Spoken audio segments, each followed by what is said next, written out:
fantastic. Hi, Clint. Good. How you doing? Pal, I'm good. I'm good. How are you doing? I'm not doing too bad. You are not doing too bad. You're fantastic. So you are... Clint Eastwood is known for being a Hollywood legend. Tough on screen, quiet in real life. But at 94, he's finally opening up about something deeply personal. For years, people have wondered why he stayed distant from his son, Scott Eastwood. No public statements, no red carpets together, just silence. Fans thought it was just a rumor until now. In a rare moment, Clint reveals the real reason behind the emotional distance. And it's not what anyone expected. Join us as we take a look at the personal life of both Clint and Scott. And take a look at the father-son relationship that has been making headlines quite recently. Climbing the ladder in Hollywood, Clint Eastwood's acting journey began in the 1950s. But real success came when he got a role in the TV series Rawhide. It was a Western and audiences loved it. That role gave Clint the break he needed.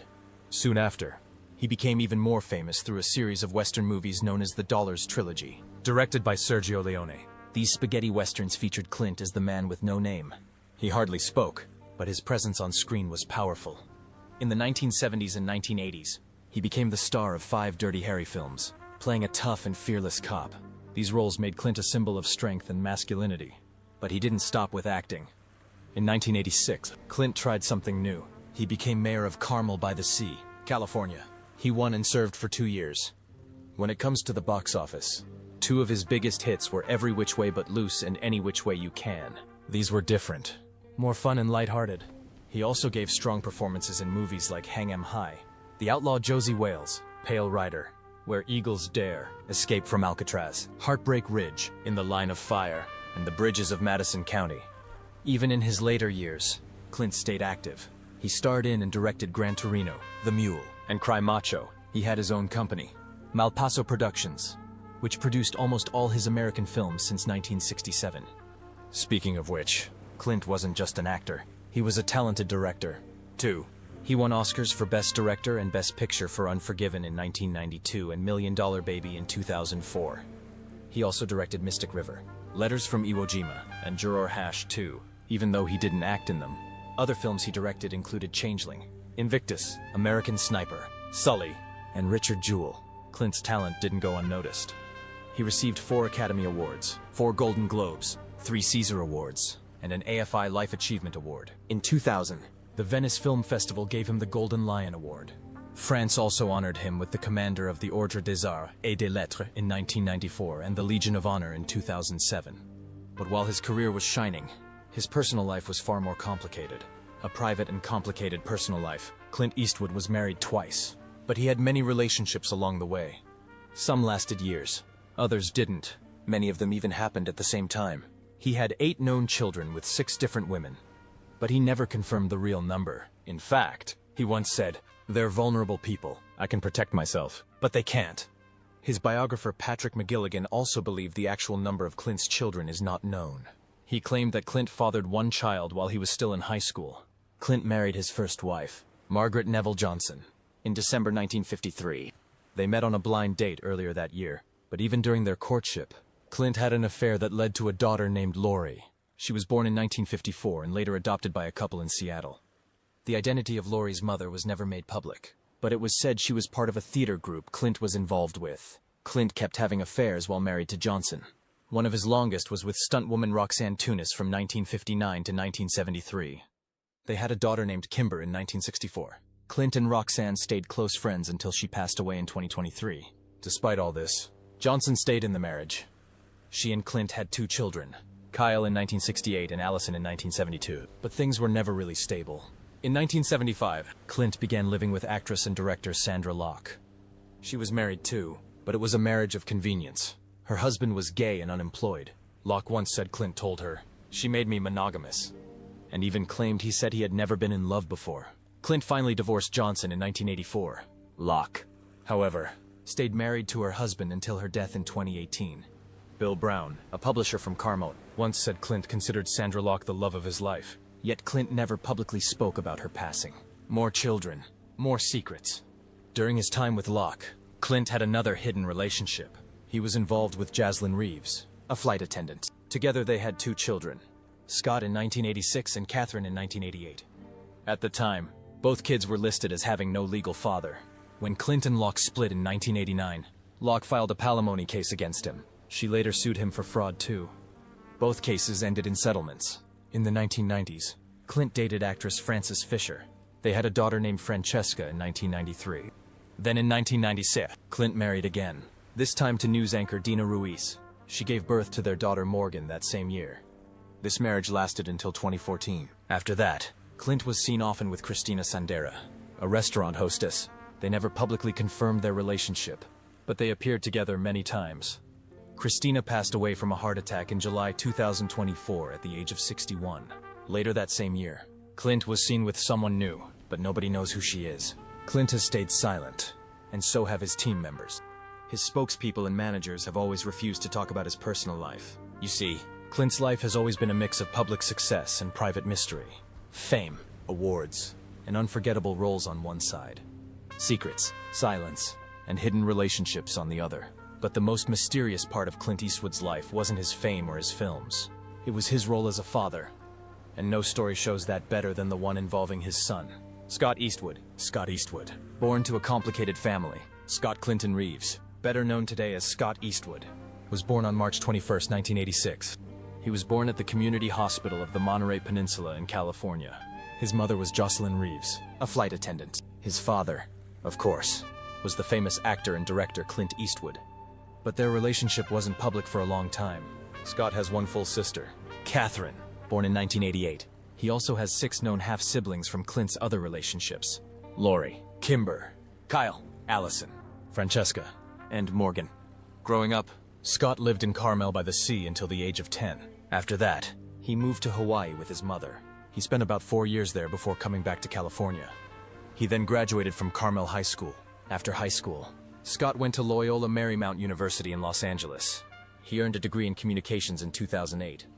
But unlike most celebrity kids, Scott didn't live a glamorous life. Even though his father was rich and famous, Scott had to earn his own way. And the bond between father and son, it was distant for a long time.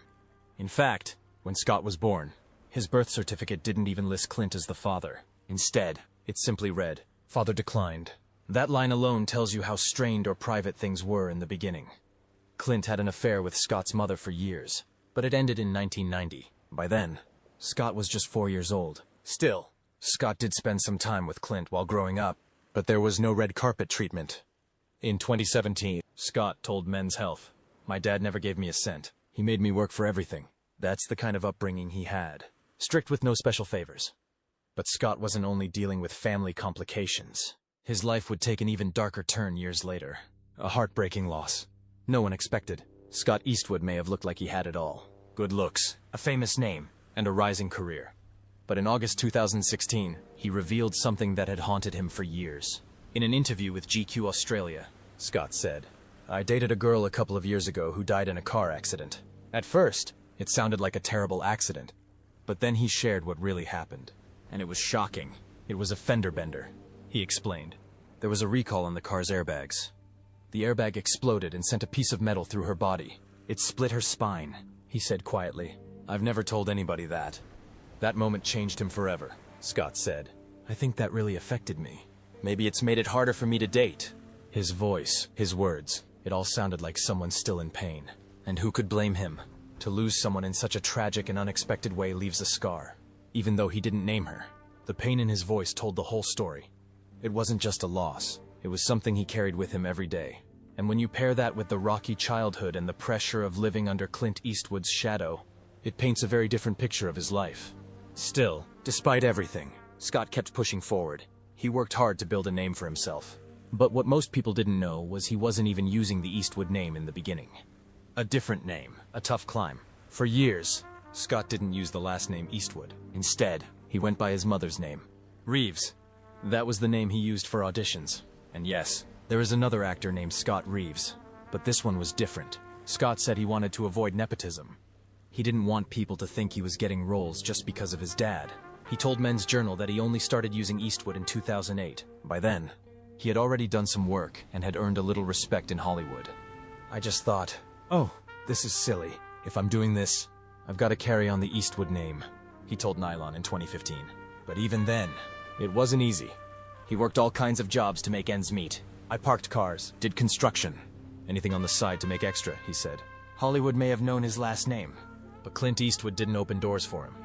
Scott auditioned for many of his father's films. He was rejected more than once. One of those times was American Sniper, which is Clint's own film. Scott said he understood. His dad was tough, but fair. No special treatment, no shortcuts. Instead, Scott had to prove himself with other roles. He appeared in Gran Torino and Invictus, both directed by Clint, but they were minor roles. He got more attention with movies like The Longest Ride, Fury, and the music video for Taylor Swift's Wildest Dreams. He also played big roles in Suicide Squad, The Fate of the Furious, and Pacific Rim Uprising. Still, no matter how many films he did, some people kept calling him an overnight success. Scott didn't agree. "It's the furthest thing from the truth," he said. "It takes a long time to find your way." The audition that hurt the most. In 2014, Scott saw another opportunity to act in one of his father's biggest projects, the war drama American Sniper. Clint was directing, and Scott auditioned for the role of Jeff Kyle, the brother of the main character Chris Kyle, played by Bradley Cooper. This time, Scott really hoped it would be different. He had been working hard, building his own name in the industry. But again, the role went to someone else, Keir O'Donnell, an Australian actor. Scott later laughed about it, saying, "I auditioned for American Sniper and didn't get a role. It stung, of course, but it also pushed him further to make his own path." Ironically, that rejection led to something better. Around that time, Scott was offered the lead role in The Longest Ride. 2015. Looking back, he saw it as the right turn in his career. "I would have loved to have been part of American Sniper, but then I wouldn't have the opportunity to do this film," he said. From that point on, Scott began getting major roles without his father's name attached. He starred in movies like Suicide Squad, The Fate of the Furious, Wrath of Man, and Pacific Rim Uprising. It wasn't always easy, though. Many still believed he got roles because of his dad. Scott had to speak out, saying, "It doesn't work like that. He can't just pick up the phone and say, 'Cast my son.'" Speaking of which, one of the most talked about parts of Scott Eastwood's life is his relationship with Clint Eastwood. For years, it was unclear. Was it close? Was it distant? In 2016, the two gave a joint interview to Esquire. That interview finally gave fans some answers, a moment fans never expected. It was the first time Clint Eastwood and his son Scott Eastwood sat down together for a joint interview. This happened in 2016, right when both had movies releasing at the same time. Clint was promoting Sully, the true story of the pilot who landed a plane in the Hudson River. Scott had a major role in Snowden, playing a government officer in Oliver Stone's film. The interview took place at Clint's production office on the Warner Brothers lot in Burbank, California. He had been working there since 1975. Clint, now 86, still went to the office almost every day. He loved working, editing, creating. That's where he was most alive, while walking to the office. Clint even pointed out that he leaves peanuts for a local squirrel. "He comes right into the office sometimes," Clint said, showing that even at his age, he found joy in the little things. But don't let that fool you. Clint Eastwood was not the type to slow down. He was still directing films, still pushing himself. "Most people quit in their 60s, he said. "Why would you quit?" That attitude defined him.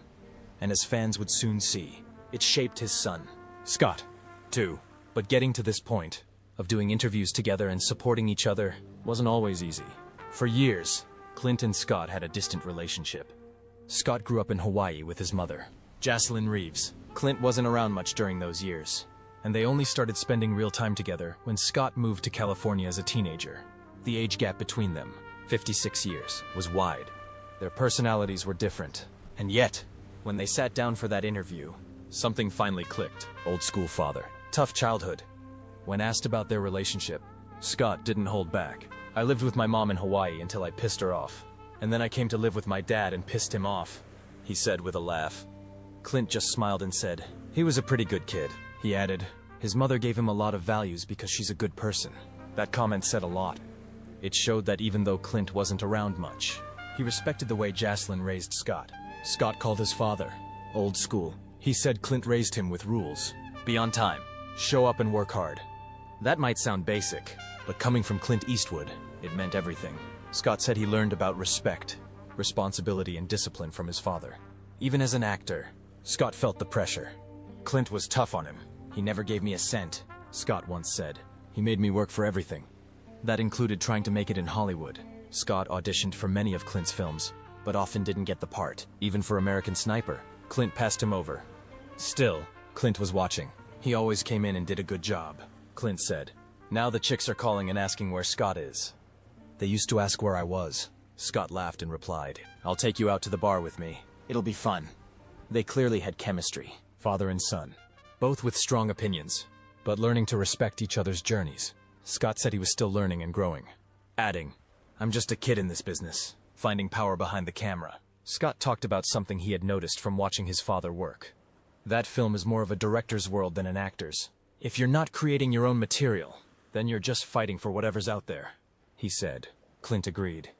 He explained how back in the 1950s, he was a contract actor. He had very small roles, but instead of waiting in his trailer, he stayed on set and watched others work.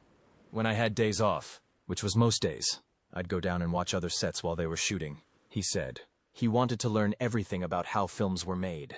Scott remembered something his dad told him years ago. As an actor, I never went back to my trailer. I always hung out on set and learned, Clint had said. That stayed with Scott. Even while filming Fast and Furious, Scott made sure to stay around the crew and ask questions. That's how Clint learned too. He recalled his early days at Universal in 1954, getting one-liners and being forgotten. But he kept showing up. He watched Joan Crawford. He watched directors. That's how he got better. When Scott was asked how he planned to stand beside such a legendary father and still be his own man, his answer was simple. "I just do what he does. Keep moving forward," Clint added. "With everything you do, learn something new about yourself. That was the secret," he said. "Always grow. Always evolve. Instinct over advice." One of the most interesting parts of the interview came when Clint spoke about choosing projects. He said that instinct has always guided him. He remembered his lawyer and agent begging him not to do every which way but loose. "This is a piece of shit," they told him. "It's not the kind of thing you do." But Clint liked the script. He liked that it was different. "It's not happy ever after," he said. "The girl dumps the guy. I like that. He made the film anyway. And it was a huge hit. The public loved it. That's why Clint always followed his gut. Nobody knows anything," he told Scott, "so don't listen to anyone else." He repeated it again. "Nobody knows diddly. They just think they do," Scott agreed. He said he tries to learn from his dad every time he gets the chance. He even flew to Georgia just to watch Clint direct Sully. Clint praised him. "He's doing great. He's on the right track." They both admitted that the journey isn't easy. "You just keep making movies," Scott said. "Hopefully you make some good ones. Probably gonna make some bad ones along the way. But the key is to keep going. Keep learning. And most of all, trust your gut." That's what Clint had done for decades. And it's what he's passed on to his son. The advice that mattered most. Even though Clint never handed Scott roles on a silver platter, he did share meaningful advice. In August 2024, Scott opened up during the premiere of his film 1992, where he told people what his dad had told him when he first thought about becoming an actor. Follow your gut. That simple line stuck with Scott, and he kept going back to it whenever he had to make a tough decision. Back in 2022, Scott spoke to Insider and revealed another moment of fatherly advice. He was offered a 3-movie deal by Warner Brothers, including a part in the Suicide Squad sequel. But the offer wasn't good. According to Scott, they didn't want to pay me any money for those next movies. They also didn't have scripts ready for the next 2 films. It felt rushed and uncertain. So Scott went to his dad and said they don't want to pay me. Clint's response was clear. If it feels like they really need you, and if it's a good part, then do it. If not, then don't. That advice gave Scott clarity. He realized he didn't have the answers he needed, and he was being pressured, so he turned down the deal. It wasn't the easy path, but it was the right one for him. Speaking of which, the work ethic that Clint instilled in Scott stayed with him, and despite the ups and downs, Scott never gave up. He also hinted that he might one day step behind the camera, just like his dad. Like he says, it's feast or famine for an actor. If you're not creating your own material, then you're just fighting for whatever's out there. I definitely have the desire to go to the other side. So far, Scott's journey hasn't been easy. He wasn't instantly welcomed into Hollywood. He was once disowned by his father, used his mother's last name, and kept his head down while working small roles. But he never stopped pushing forward. Clint Eastwood may not have given him big roles, but he gave him something even more valuable. Honesty and lessons in self-worth. And now, Scott Eastwood stands on his own feet, not just as Clint's son, but as an actor who's built something real from the ground up. But what about Clint Eastwood? After losing his partner of 10 years, Clint Eastwood's life has recently changed quietly, but deeply. How Clint is coping now. Christina Sandera passed away in July 2023 from a heart attack. She was just 61. Clint was 93 at the time. The two had been together since 2014 when they met at his Mission Ranch Hotel in Carmel, California. She was working as a hostess there. They connected and made their red carpet debut at the Oscars in 2015. Her sudden death was a shock. The cause was cardiac arrhythmia, and she also had coronary artery disease. Clint shared a short but heartfelt message. He said, "Christina was a lovely, caring woman, and I will miss her very much." According to a spokesperson, Clint preferred to grieve privately, but despite his heartbreak, Clint continued to show strength. In early 2024, Scott gave an update on his father. He told people that Clint was doing good. Scott called him a survivor and a trooper. He talked about how his father had seen hard times before. Clint was born in 1930 during the Great Depression. He lived through World War II as a young boy. According to Scott, that kind of life builds a different kind of strength. He saw a lot of struggle, Scott said. "It's in our blood. You don't complain. You don't whine. You just do." Clint is now 94. His health has become a topic of quiet concern, especially after Christina's death. But Scott says his father is still pushing through. No drama, no complaints, just that same strong spirit he's always had. And while Clint has kept a low profile since Christina passed, Scott's words make it clear. The man who once played the toughest cowboys and cops on screen is just as strong in real life. What Scott thinks of his dad today. Scott Eastwood may be building his own career, but he still holds deep respect for his father. Over the years, they've had their ups and downs, especially early on. Scott was raised mostly by his mother, Jaslyn Reeves, and only acknowledged by Clint publicly in 2002. But in recent years, their bond has clearly grown stronger. In 2024, Scott spoke lovingly about his dad. He called Clint an inspiration. He said he'd love to work with him again. In the past, he had small roles in his father's movies like Gran Torino and Invictus. Even though Clint didn't give Scott an easy ride, Scott still appreciated those chances. He always had to audition, and sometimes, even then, he didn't get the role. Like when he tried out for American Sniper in 2014. Clint didn't cast him, and Scott said, "I auditioned and didn't get a role." Still, there's no bitterness in Scott's voice today. Speaking of which, Scott is not only working hard, he's also carrying on his father's mindset. "If you're not creating your own material, then you're just fighting for whatever's out there," he once said. Just like Clint, Scott wants to go behind the camera someday. And even after everything, the distance, the auditions, the rejections, Scott still calls his dad a man he wants to work with again. They may not spend every day together, but there's a quiet understanding between them now. A shared past, a shared strength, and maybe, one day, a shared film set again. And even though Clint kept his name off the birth certificate, he still acknowledged Scott later on. In the end, the two may not have had a perfect father-son story, but they had something real. It took time, effort, and forgiveness. And for Scott, none of it was easy, but it made him the man and actor he is today. What do you think about the relationship both father and son share? Tough love or true respect? And do you believe Clint made the right choice by not giving Scott an easy way into Hollywood? Share your thoughts in the comments below. And don't forget to hit like, subscribe, and stay tuned for more incredible stories from Hollywood's fascinating history. See you next time.